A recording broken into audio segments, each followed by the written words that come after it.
Hello student, स्वागत है आपका अपने यूट्यूब चैनल मैथ्स वाले सर पर। तो हम पढ़ रहे थे अध्याय 6 और अध्याय 6 का नाम है त्रिभुज, जिसमें हमने थेल्स प्रमेय और थेल्स प्रमेय का विलोम पढ़ा था। तो थोड़ा सा हम थ्योरी पार्ट को और एलोबरेट करने की कोशिश करेंगे और समझने का प्रयास करेंगे कि इसमें और क्या क्या टर्म्स है जो उपयोग हुई है। तो इसमें दो चीजें उपयोग हुई आपके पास, एक तो सर्वांग समता सर्वांग समता और दूसरी आपके पास समरूपता।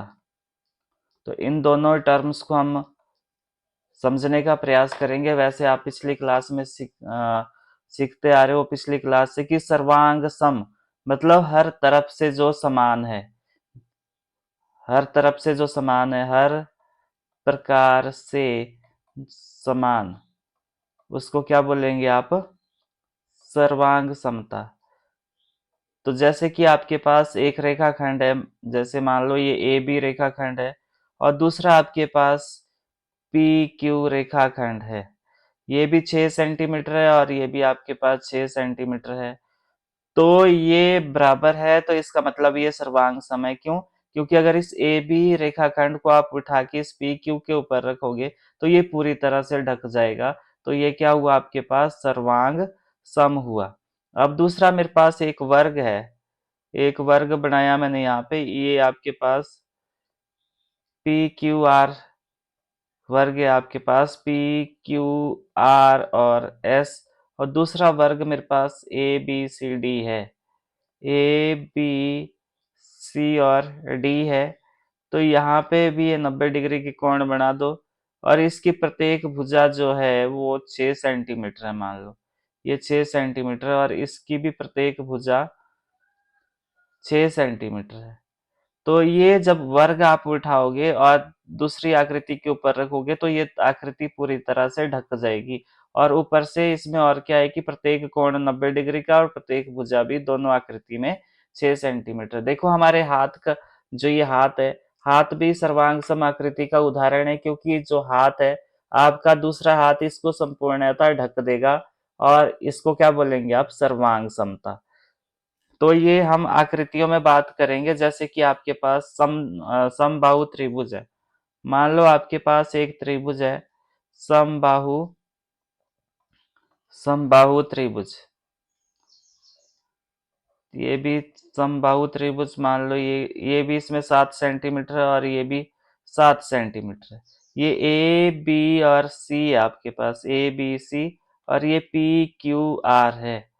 तो इसका मतलब है कि ये आकृति इसको पूरी तरह से ढक देगी, तो इसमें भी क्या है? सर्वांग समता है। तो आपके पास कोई भी वृत्त है, मान लो कोई भी वृत्त है और उनकी अगर त्रिज्या आपके पास बराबर है, मान लो ये आपके पास 2 सेंटीमीटर है और ये भी आपके पास 2 सेंटीमीटर है, तो ये दोनों वृत्त क्या होंगे? आपस में सर्वांग सम होंगे। तो ये सारी उदाहरण जो थे ये सर्वांग समता के थे। अब हम बात करेंगे समरूपता की।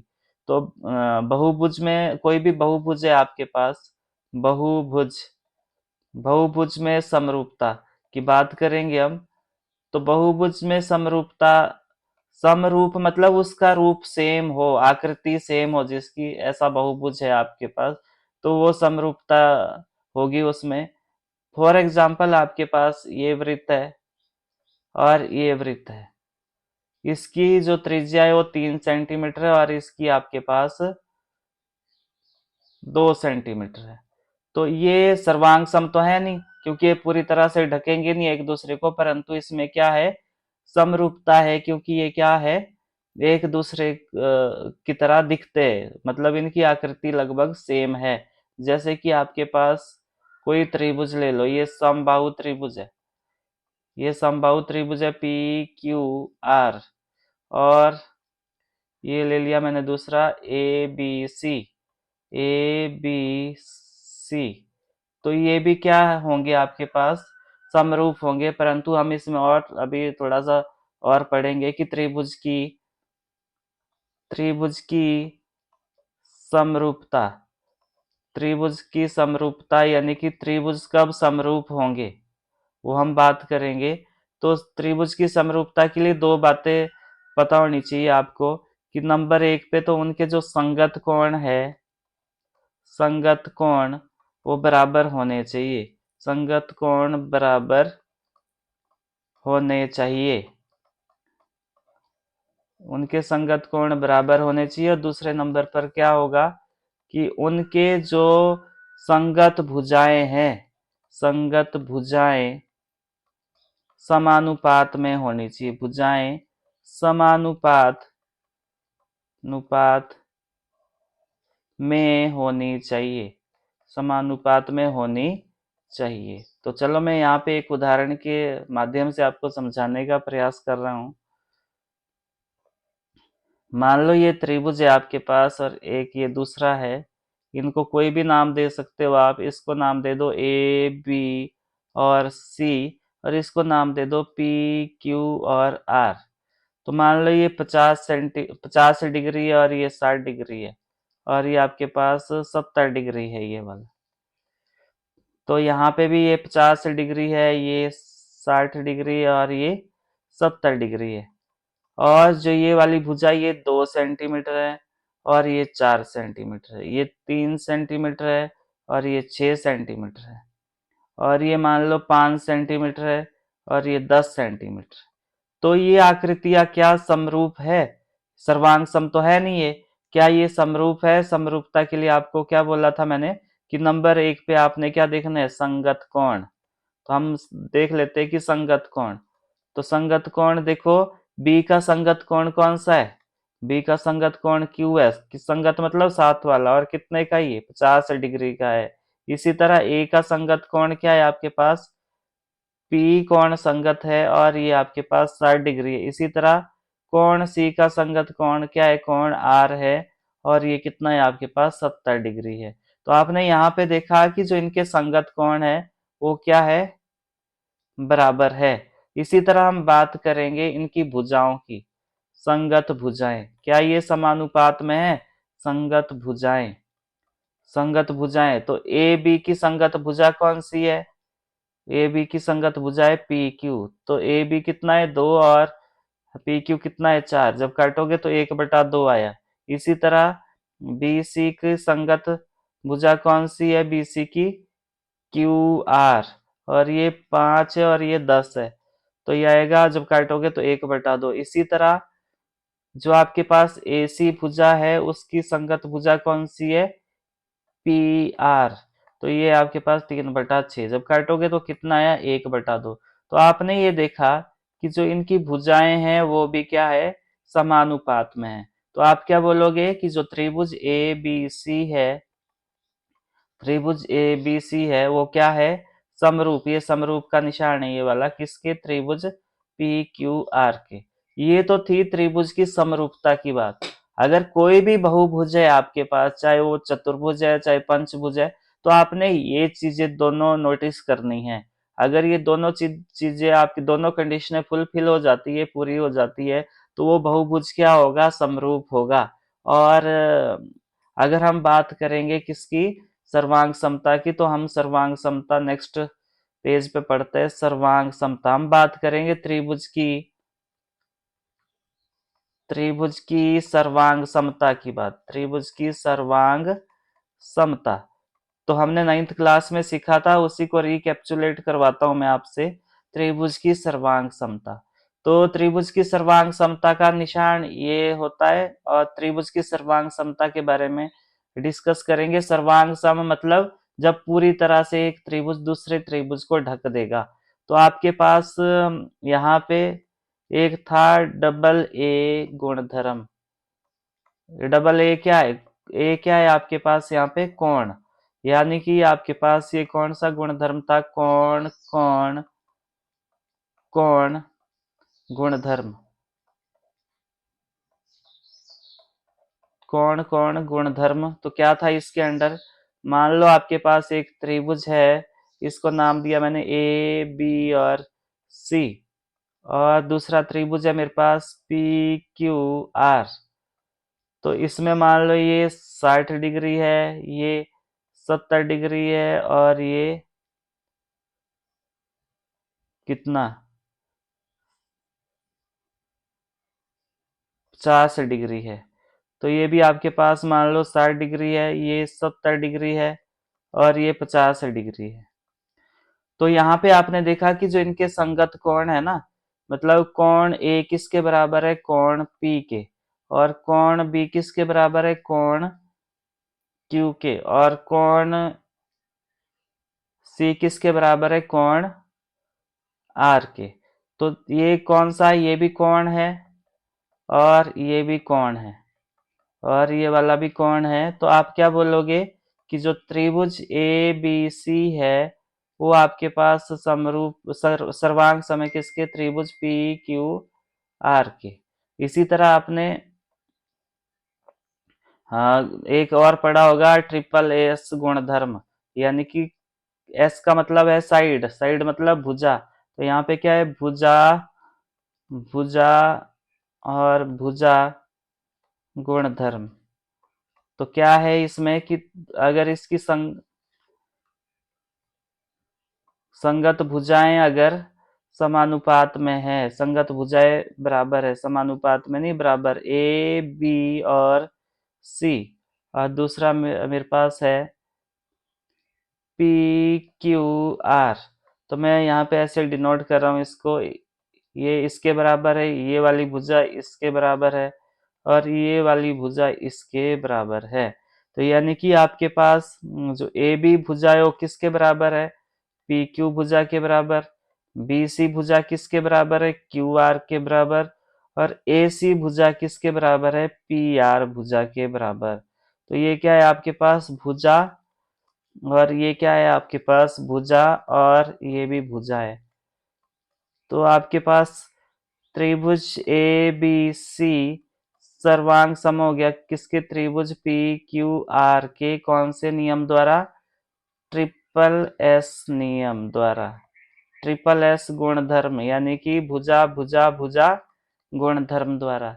और एक कंडीशन आपके पास ये भी हो सकती है कि उसमें आपके पास भुजा कोण भुजा ऐसी कंडीशन हो, भुजा कोण भुजा, भुजा कोण भुजा, यानी कि एस ए एस गुणधर्म। तो इसमें क्या है आपके पास, एक त्रिभुज ले लो, एक दूसरा ले लो, ये ए बी सी नाम दे दो और इसको नाम दे दो P Q, P Q R. ये वाली भुजा इसके बराबर है, ये वाली भुजा इसके बराबर है, और एक कोण है ये 60 डिग्री है और ये भी आपके पास 60 डिग्री है मान लो। तो क्या होगा, यहाँ पे जो ए बी भुजा है वो किसके बराबर है, पी क्यू भुजा के बराबर है, कोण बी किसके बराबर है, कोण क्यू के, और आपके पास ए सी भुजा किसके बराबर है, पी आर के बराबर है। तो ये भुजा है और ये कोण है और ये आपके पास भुजा है। तो आप क्या बोलोगे कि जो त्रिभुज ए बी सी है वो सर्वांग समय किसके, त्रिभुज पी क्यू आर के, कौन से नियम द्वारा, एस ए एस गुणधर्म द्वारा, एस ए एस गुणधर्म द्वारा। तो इसी तरह बहुत सारे हैं।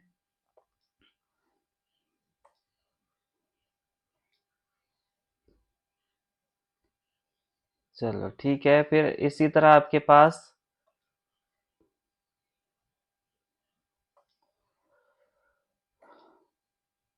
आपके पास ए एस ए, चौथा नियम क्या है, ए एस ए गुणधर्म, जिसको आप बोलोगे कोण भुजा कोण।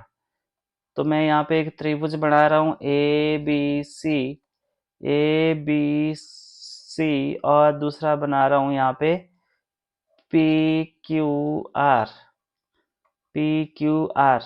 तो मान लो यहाँ पे ये वाला 60 डिग्री है और ये भी 60 डिग्री है, मान लो ये 50 डिग्री है और ये भी 50 डिग्री है, और ये वाली भुजा इसके बराबर है।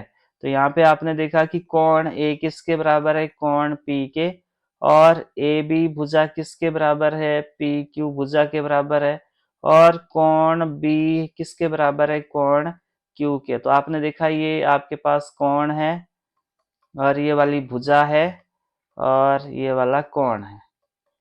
तो त्रिभुज ए बी सी सर्वांग सम हो जाएगा किसके, त्रिभुज पी क्यू आर के, कौन से नियम द्वारा, ASA नियम द्वारा या गुणधर्म द्वारा, ASA गुणधर्म द्वारा। आई होप कि ये समझ आया होगा आपको। अब नेक्स्ट है आपके पास RHS गुणधर्म। तो इसमें एक समकोण होता है और एक आपके पास कर्ण होता है। तो ये समकोण में अप्लाई होता है। मान लो ये ABC है आपके पास और ये आपके पास PQR है। ये वाला PQR है, ये 90 डिग्री है और ये वाला भी 90 डिग्री है, ये वाला इसके बराबर है। तो इसमें कौन सा नियम लगेगा आपके पास, RHS गुणधर्म।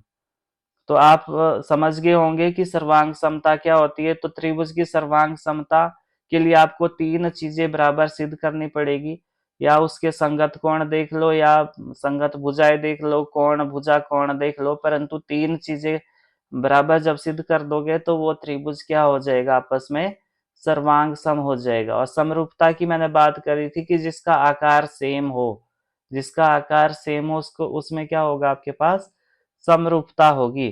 तो चलो अब हम मूव करते हैं प्रश्नावली 6.1 पे। तो 6.1 में जो प्रश्न नंबर 1 है, कोष्ठकों में दिए शब्दों में से सही शब्दों का प्रयोग करते हुए रिक्त स्थानों को भरिए। सभी वृत्त क्या होते हैं, यहाँ पे आपके पास दिया है सर्वांग सम होते हैं कि समरूप होते हैं। तो मैंने आपको बताया था कि सभी वृत्त सर्वांग सम तभी होंगे जब उनकी त्रिज्या बराबर होगी, परंतु सारे वृत्त आपस में क्या होते हैं, समरूप होते हैं। तो ये ध्यान रखना है आपने। अब दूसरा क्वेश्चन है, सभी वर्ग कैसे होते हैं, समरूप होते हैं कि सर्वांग सम होते हैं। सर्वांग सम तो तभी होंगे क्योंकि एक वर्ग भी क्या है आपके पास, बहुभुज है। तो बहुभुज सर्वांग सम कब होगा, जब उनके संगत कोण बराबर होंगे और संगत भुजाएं समानुपात में होगी। तो सभी वर्ग क्या होते हैं, आपस में समरूप होते हैं। सभी त्रिभुज समरूप होते हैं। कौन से समरूप होते हैं, तो समबाहु त्रिभुज। तो सारे जो समबाहु त्रिभुज होते हैं वो क्या होते हैं आपके पास, समरूप होते हैं। भुजाओं की समान संख्या वाले दो बहुभुज समरूप होते हैं। तो मैंने अभी बात करी थी कि जो बहुभुज है वो समरूप कब होंगे, यदि उनके संगत कोण बराबर, संगत कोण क्या होने चाहिए, बराबर होने चाहिए, तथा उनकी संगत भुजाएं समानुपाती होनी चाहिए। मतलब कोण बराबर होने चाहिए और भुजाएं कैसी होनी चाहिए, समानुपात में होनी चाहिए। अब सेकंड क्वेश्चन पे मूव करते हैं।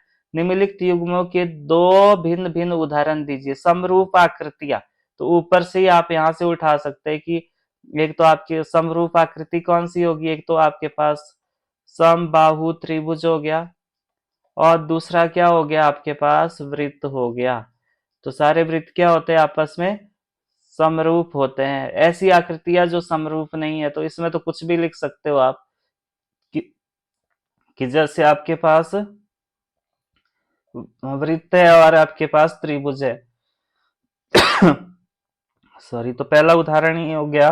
और दूसरा क्या है इसमें कि आपके पास एक समबाहु त्रिभुज है, समबाहु त्रिभुज है और एक आपके पास समद्विबाहु त्रिभुज है। तो ये क्या होंगे, ये क्या होंगे आपके पास, ऐसी आकृतियां, ऐसे बहुभुज है जो समरूप नहीं है। अब इसमें आपने बताना है कि निम्न में से ये आकृतियां समरूप है या नहीं है। तो समरूप के लिए क्या देखना पड़ेगा आपको, समरूप के लिए आपको कोण को बराबर सिद्ध करना पड़ेगा, कोण बराबर होने चाहिए और दूसरी कंडीशन में संगत भुजाएं, संगत भुजाएं समानुपात में होनी चाहिए, समानुपात में होनी चाहिए। तो अब हम बात करेंगे यहाँ पे कि जो कोण एस है क्या वो डी के बराबर है, तो बिल्कुल बराबर नहीं है। और कोण पी जो है वो बराबर नहीं है किसके, कोण ए के। और जो आपके पास कोण क्यू है वो बराबर नहीं है किसके, कोण बी के। और कोण जो आर है वो बराबर नहीं है किसके, कोण सी के। तो यहाँ पे पहली कंडीशन ही फुलफिल नहीं हो रही है। तो क्योंकि इनके जो संगत कोण है वो बराबर नहीं है तो आपने लिखना है क्योंकि संगत कोण बराबर नहीं है, यहाँ पे लिखोगे आप नहीं है। असंगत भुजाएं समानुपात में है, संगत भुजाएं तो समानुपात में है परंतु संगत कोण समानुपात में है।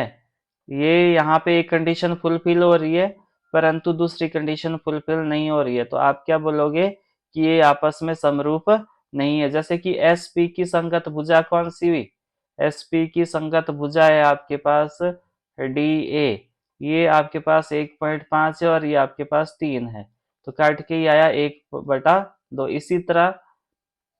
इसी तरह आपके पास पी क्यू का जो रेशियो है वो ए बी के बराबर, मतलब ये ए बी से लेना है आपने, तो ये भी आएगा आपके पास 1/2। इसी तरह आपने क्यू आर का रेशियो किससे लेना है, बी सी से लेना है, तो ये भी आएगा 1.5/3। तो जब काटोगे तो ये भी आएगा आपके पास 1/2। इसी तरह एस आर का रेशियो लेना है आपने किससे, एस आर का रेशियो किससे लेना है आपने डी सी से, तो ये भी आया 1.5/3 यानी कि 1/2। तो आपने देखा कि ये दूसरी कंडीशन फुलफिल हो रही है परंतु जो पहली कंडीशन है वो फुलफिल नहीं हो रही है। तो यहाँ से आप क्या बोलोगे कि ये दोनों आकृतियां जो चतुर्भुज है वो समरूप नहीं है। तो आई होप कि ये प्रश्नावली आपको समझ आई होगी। Thanks for watching and happy learning.